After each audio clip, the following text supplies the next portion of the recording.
नमस्कार, आप देख रहे हैं जनता टीवी और मैं हूं आपके साथ मनीषा सिंह। बुलेटिन की शुरुआत करेंगे इस वक्त की बड़ी खबर के साथ। बड़ी खबर, अहम जानकारी आ रही है इस वक्त की सामने।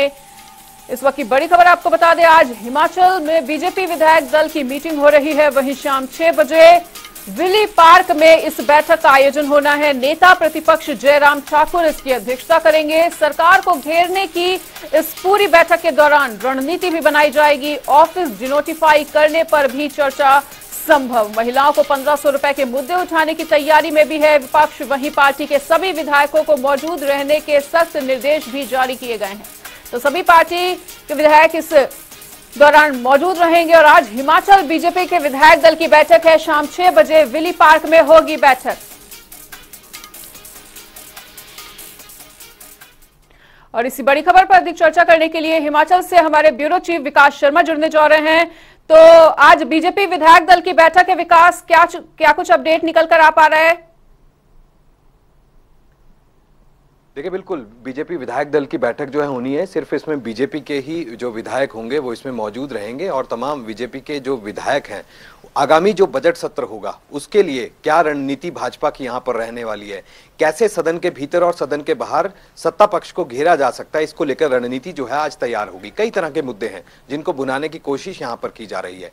शुरुआत से ही हम देख रहे हैं, जब से सत्ता परिवर्तन हुआ है तब से लेकर जो कांग्रेस की सरकार यहां पर बनी है, मुख्यमंत्री सुखविंदर सिंह सुक्खू के जो पहली विधायक दल की बैठक हुई थी उसमें बहुत से ऐसे पूर्व के जो सरकार के कार्यकाल के दौरान पिछले 9 महीनों का जो कार्यकाल के दौरान जो अहम फैसले थे उनका जो है उसको किस तरह से निरस्त किया गया, किस तरह से उसके ऊपर जो है वो चाबुक यहां पर चलाया गया। इन तमाम चीजों के खिलाफ बीजेपी जो है लगातार विरोध प्रदर्शन कर रही है। हर विधानसभा क्षेत्र में जो रणनीति यहां पर बनाई जा रही है उसके तहत रोष रैलियां जो है वो निकाली जा रही हैं। वहीं हिमाचल प्रदेश में कई ऐसे विधानसभा क्षेत्र हैं जहां यह देखा गया कि सिग्नेचर कैंपेन जो है इन डीनोटिफाई जो संस्थान किए गए हैं, जो दफ्तर बड़े बंद किए गए हैं, इसके खिलाफ सिग्नेचर अभियान तक यहां पर चलाया जा रहा है। तो ऐसे में इन जो कैंपेन है या फिर रोष रैलियां हैं, इसको लेकर जो है आज चर्चा इस बाबत जो है जरूर यहां पर हो सकती है। और इसके साथ साथ क्योंकि आगामी बजट सत्र जो है वो यहां पर अब आयोजित किया जाना है, 14 मार्च से ये बजट सत्र जो है आयोजित होगा,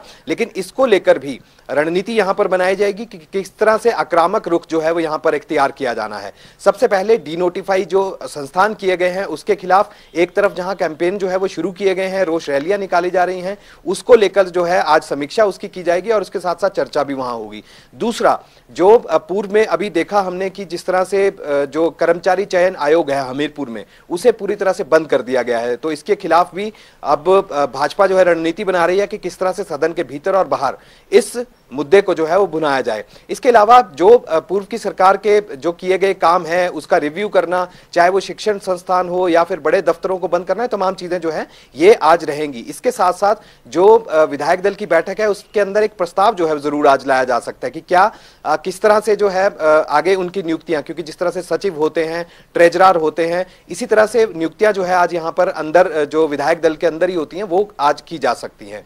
और इसके साथ ही एक चीज और बड़ी अहम हो जाती है, सरकार के खिलाफ प्रदर्शन तो किए जा रहे हैं, क्या अब सरकार को अंदर विधानसभा के भीतर किस तरह से घेरा जाए, इसको लेकर जो हमारे सूत्र हैं वो ये कहते हैं कि जो सीपीएस की नियुक्ति यहां पर की गई है, सीपीएस यानी जो मुख्य संसदीय सचिवों की नियुक्ति यहां पर की गई है। पिछली बार हमने देखा जो जयराम सरकार थी भाजपा की, उसके अंदर भी जो मुख्य संसदीय सचिव थे उनकी कोई नियुक्ति यहां पर नहीं की गई थी। तो लिहाजा अब इस बार जैसे ही कांग्रेस की सरकार यहां पर बनी, सत्ता परिवर्तन हुआ और उसके बाद से यह देखा गया कि मुख्य संसदीय सचिव जो है उनकी नियुक्तियां यहां पर हुई हैं। तो इसके खिलाफ भी अब भाजपा तैयारी ये कर रही है कि हम हाईकोर्ट जो है वो इसके खिलाफ जाए, अदालत का दरवाजा जो है वो खटखटाया जाए, क्योंकि ये भाजपा की तरफ से बिल्कुल साफ संकेत ये दिए जा रहे हैं, ये कहा भी जा रहा है, नेता प्रतिपक्ष जो जयराम ठाकुर है उनकी तरफ से भी कहा जा रहा है कि इस तरह से पैसों की जो फिजूल खर्ची है वो यहां पर जो है वो की जा रही है। एक तरफ जो है आर्थिक हालात का रोना जो है वो कांग्रेस सरकार रो रही है और ठीकरा जो है वो भाजपा की, जो पूर्व की भाजपा सरकार थी उसके ऊपर फोड़ा जा रहा है।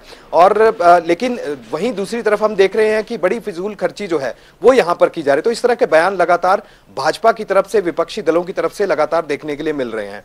देखना यही होगा कि आज इस विधायक दल की बैठक में क्या कुछ खास निकलकर सामने आता है, क्योंकि हर तरह से आक्रामक रुख जो है वो इख्तियार कर सके भाजपा, और किस तरह से जो है सदन के भीतर सत्ता पक्ष को जो है वो यहां पर घेरना है, इसको लेकर रणनीति जो है वो खास तौर पर आज विधायक दल की बैठक में देखने के लिए मिलेगी। बिल्कुल विकास, तो जिस तरह से आपने बताया कि बयानबाजी का सिलसिला अभी से ही जारी है, लगातार भाजपा जो है वो सरकार पर आरोप लगाती हुई नजर आ रही है। ऐसे में उन्होंने ये भी कहा है कि पहली बार ऐसी सरकार आई है हिमाचल में जिसने काम करने की बजाय काम को रोकने का काम किया है। निश्चित रूप से देखिए, कई तरह के आरोप हैं जो विपक्षी दल लगातार लगाते हैं, और अक्सर ये राजनीति में देखा जाता है आरोप और प्रत्यारोप जो है वो देखने के लिए मिलते हैं, लेकिन इस बार की जो चीजें हैं वो बेहद अलग हैं। अब जो सुखविंदर सिंह सुक्खू हैं पहली मर्तबा मुख्यमंत्री बने हैं। इस बार जो बजट सत्र होगा काफी हंगामेदार जो रहने के संकेत यहां पर जो है वो विपक्षी दल की तरफ से देखने के लिए मिल रहे हैं। डी नोटिफाई करने का मुद्दा हो, या फिर जो शिवधाम जो मंडी में बन रहा है जो प्रोजेक्ट सैंक्शन था उसके ऊपर, अगर उसके मुद्दे की अगर हम बात करें, या फिर अन्य तरह के जो भी शिक्षण संस्थान हैं उनको बंद करने के फैसले हों। हालांकि इस पर फैसला अभी कैबिनेट ने नहीं लिया है, जो कल कैबिनेट की बैठक होगी शायद इसके ऊपर कोई चर्चा हो और उसके बाद ये बताया जा सके कि रिव्यू करने के बाद पाया क्या गया है, क्या इन शिक्षण संस्थानों को जो है वो आगे अब रनिंग कंडीशन में रखना है या फिर इनको बंद कर दिया जाना है। क्योंकि सरकार तो पूर्व की सरकार के फैसलों को, उसके ऊपर सख्त एक्शन जो है वो यहां पर ले रही है, कड़ा संज्ञान लेते हुए कई तरह के जो नेगेटिव रिमार्क्स है वो देखने के लिए यहां पर मिले हैं। लेकिन आज अब क्योंकि सदन को अगर चलाना है तो तमाम चीजें जो है संतुलित करके यहां पर चलना होगा, तो ऐसे में मुख्यमंत्री की तरफ से लगातार ये बात कही जा रही है, क्योंकि आज भी मुख्यमंत्री से बात हुई और मुख्यमंत्री का साफ तौर पर यह कहना था कि अगर हम बात करें अगर जयराम ठाकुर की, तो जयराम ठाकुर जिस तरह के आरोप यहां पर लगा रहे हैं कि कर्ज जो है वो लगातार सुक्खू सरकार यहां पर ले रही है और ऐसे में फिजूल खर्ची यहां पर की जा रही है, तो इस बाबत श्वेत पत्र जो है वो कांग्रेस सरकार इस बार जारी कर सकती है, जिसको लेकर जो पूर्व की सरकार ने जिस तरह से फिजूल खर्ची की है उसके ऊपर यहां पर बात हो सकती है। बिल्कुल, इस तमाम जानकारी के लिए आपका बहुत बहुत शुक्रिया। तो विकास ने भी तमाम बातों को हमारे साथ साझा किया और बताया कि किस तरह से बजट सत्र को लेकर बीजेपी पूरी तरह से तैयारी में जुटी हुई है कि किस तरह से इस बार सरकार को घेरना है विधानसभा में। इसी बीच एक और बड़ी जानकारी आ रही है सामने, बड़ी खबर का रुख कर लेते हैं। बड़ी खबर, अहम जानकारी सामने आती हुई, हिमाचल में कोरोना केसेस में उछाल एक बार फिर से देखने को मिला है। इस वक्त की बेहद अहम जानकारी आपको दे रहे हैं। 3 दिन में 25 नए संक्रमित मामले मिले हैं। प्रदेश में कोरोना के कुल एक्टिव मरीजों की संख्या 29 होती हुई वहीं 31 जनवरी को कोरोना मुक्त घोषित कर दिया गया था हिमाचल को। ऐसे में हिमाचल में एक बार फिर से कोरोना केसेस में उछाल देखने को मिला है। 3 दिन में 25 नए संक्रमित केसेस भी नए मिले हैं।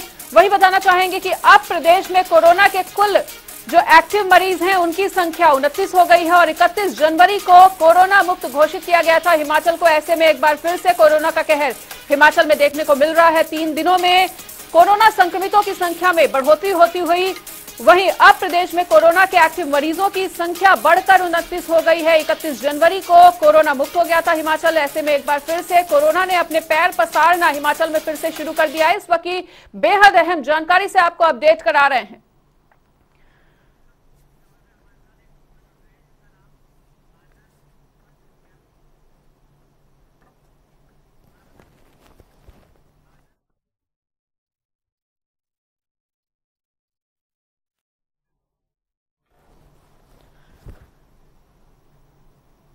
और इसी बड़ी खबर पर अधिक जानकारी के लिए इसी बीच हमारे साथ जुड़ने जा रहे हैं सोलन से सीएमओ राजन उत्पल जी। तो डॉक्टर साहब आपका बहुत बहुत स्वागत है। तो डॉक्टर राजन, जिस तरह से एक बार फिर से हिमाचल में कोरोना का कहर देखने को मिल रहा है, ऐसे में हिमाचल में स्वास्थ्य विभाग कितना सतर्क इसको लेकर?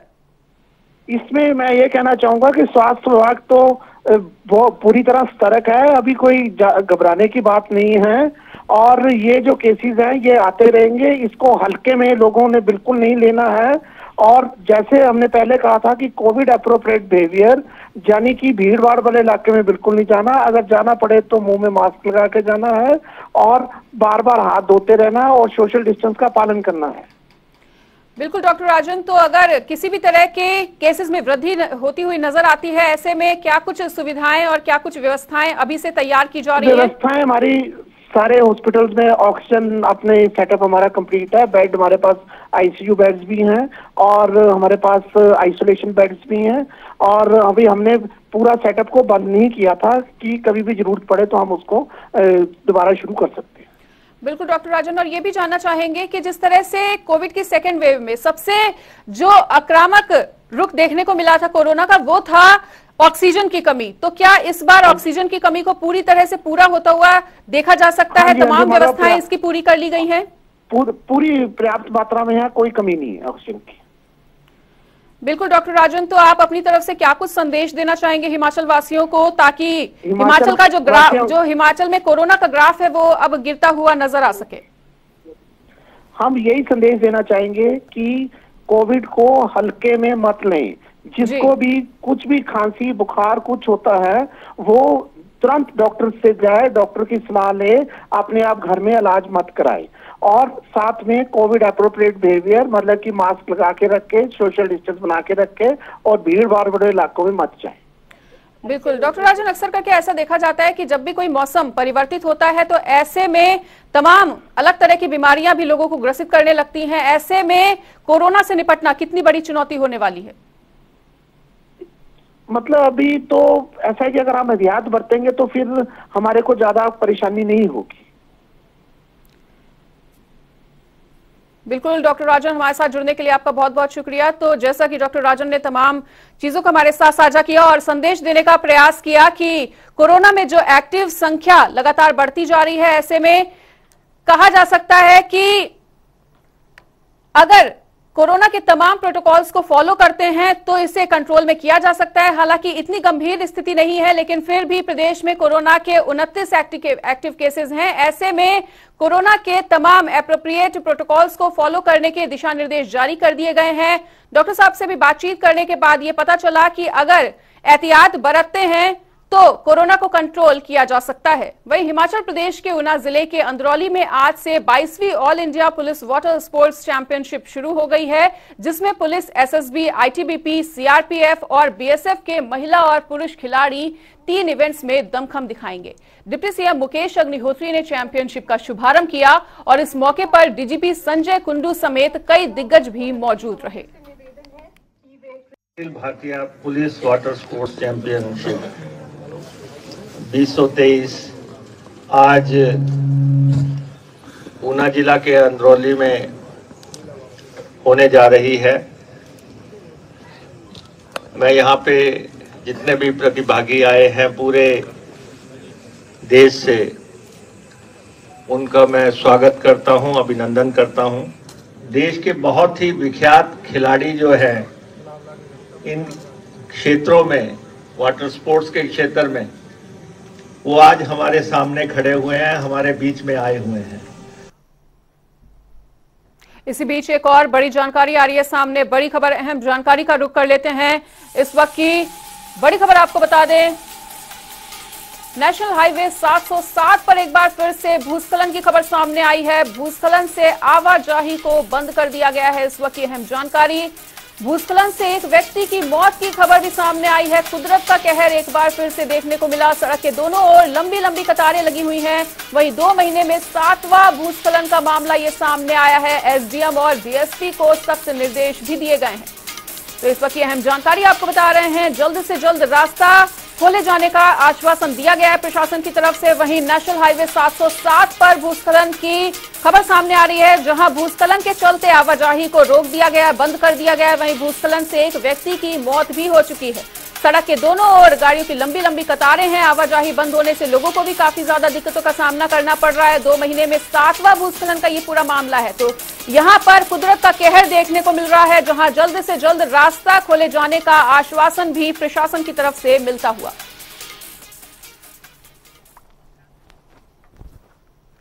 और इसी बड़ी खबर पर अधिक जानकारी के लिए रॉबिन शर्मा हमारे साथ जुड़ चुके हैं। तो रॉबिन, भूस्खलन का ये 7वां मामला और एक बार फिर से जो आवाजाही है उसे रोक दिया गया है। लोगों को काफी ज्यादा परेशानियों का सामना करना पड़ रहा है। क्या कुछ ताजा स्थिति? जी, मैं बताना चाहूंगा कि जो नेशनल हाईवे 707 है, पोंटा से गुम्मा रोडू के लिए जो सड़क जाती है, इसमें लगभग लगातार भूस्खलन के जो मामले सामने आ रहे हैं। इसमें जो बताना चाहूंगा कि जो क्षेत्र के लोग काफी परेशान हैं, लेकिन जो स्थानीय प्रशासन की जो टीम है वो इतनी लापरवाह हो गई है कि उन्हें किसी भी तरह की परेशानियां, मतलब जो लोगों को हो रही है उसके लिए कोई समाधान उपलब्ध नहीं किया जा रहा है। आपको बताना चाहिए कि पिछले 7 दिन पहले उद्योग मंत्री हर्षवर्धन चौहान ने दौरा किया था। बकायदा उन्होंने अधिकारियों को सख्त निर्देश दिए थे कि कंपनियों के ऊपर एफआईआर दर्ज की जाए, लेकिन अभी तक ऐसा कोई कार्रवाई अमल में नहीं लाई जा रही है। मतलब ये कह सकते हैं कि जो ये सड़क है ये भ्रष्टाचार की पूरी भेंट चढ़ गई है। अधिकारी बिल्कुल इनको जितनी भी कंपनियां उनके छाया में काम कर रही है, इसकी खामियाजा क्षेत्र की जनता भुगत रही है। क्योंकि देखिए पिछले अगर गंगतौली की बात की जाए तो 56 घंटे हो चुके हैं, सड़क बिल्कुल बंद है।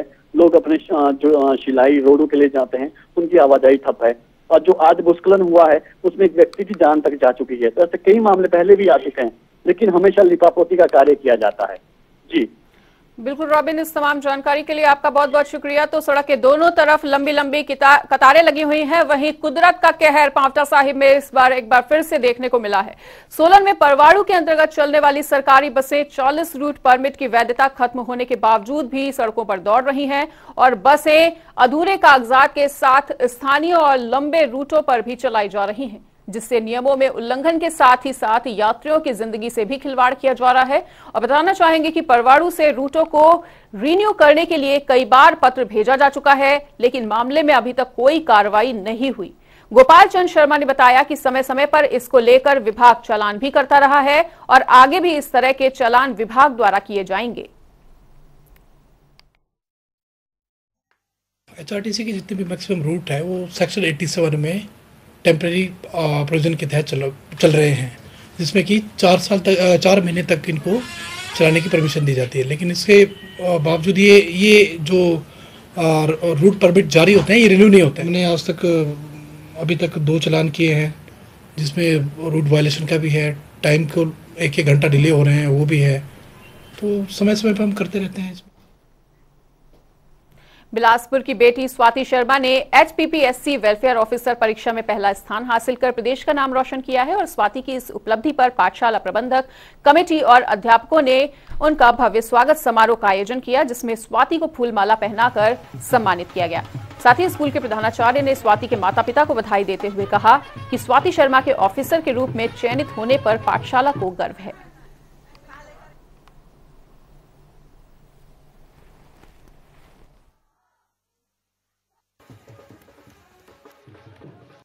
मैं प्रधानाचार्य alpha public senior secondary school Barthi Thakurdas Sharma आज हमारी पाठशाला की पूर्व छात्रा स्वाति शर्मा का चयन HPPSC लेबर वेलफेयर ऑफिसर के रूप में हुआ है और स्वाति शर्मा ने पूरे प्रदेश भर में प्रथम रैंक हासिल किया है, जिस पर पाठशाला को गर्व है।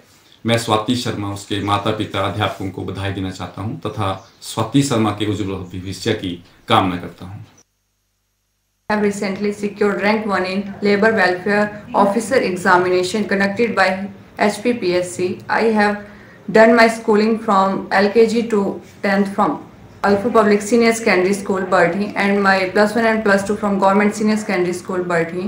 My graduation from MLSM College, Sundarnagar, and my post-graduation from Himachal Pradesh University Business School. And especially Shri T.D. Sharma, Principal of Alpha Public Senior Secondary School, for helping me throughout my journey, both personal and professional level.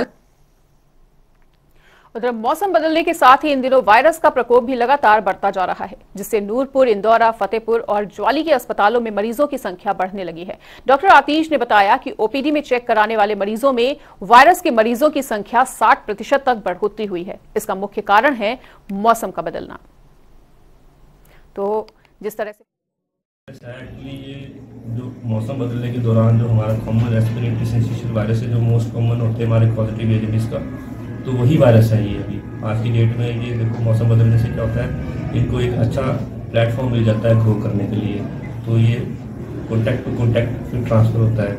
तो ये जो भीड़ है इतना ज़्यादा, एक दूसरे से ही फैलता है ये वायरस। बचाव इसका यही है, जैसे हमने देखा है कोविड के टाइम में सेम ही वायरस बचाव जैसे किया था, प्रॉपर मास्क पहने, हाथ को सैनिटाइज करें और लोगों से दूरी बनाए रखें। हिमाचल में शिक्षा विभाग के तहत सेवाएं दे रहे जलवाहक कर्मचारी पक्का होने की आस लगाए बैठे हैं, जिसको लेकर वो कई बार मुख्यमंत्री सुखविंदर सिंह सुक्खू से मिलने की गुहार भी लगा चुके हैं।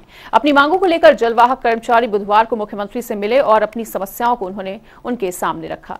कल्याण सिंह ने कहा कि जलवाहक 11 साल की निर्धारित अवधि पूरी करने के बावजूद भी पक्के नहीं हुए हैं, जिससे उन्हें मजबूरन उप निदेशक कार्यालय के चक्कर काटने पड़ रहे हैं। इस पर जलवाहक हुसैन का कहना है कि मुख्यमंत्री ने उन्हें आश्वासन दिया कि जल्द से जल्द उनकी मांगों पर विचार किया जाएगा। हम मीडिया का बहुत बहुत धन्यवाद करते हैं कि वो समय समय पर हमारी मांगों को सरकार तक पहुंचाते रहे हैं।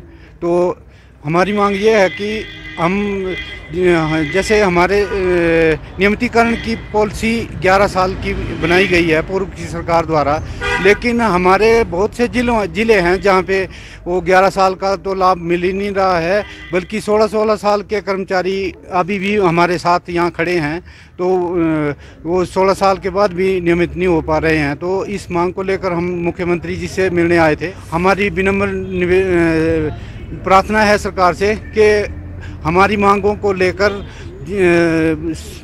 सक्रिय जो है वो दिखाएं।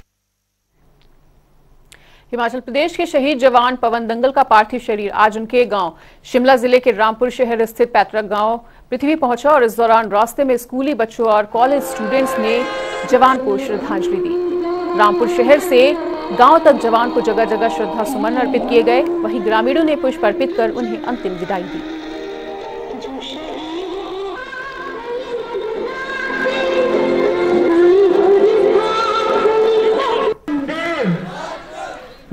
तो तस्वीरों में आप साफ तौर पर देख सकते हैं कि किस तरह से रामपुर में जब शहीद का पार्थिव शरीर पहुंचा तो लोगों ने उन्हें पुष्पांजलि अर्पित करते हुए अंतिम विदाई दी। और फिलहाल यहां पर रुकेंगे एक छोटे से ब्रेक के लिए। खबरों का सिलसिला लगातार जारी रहेगा, देखते रहिए जनता टीवी।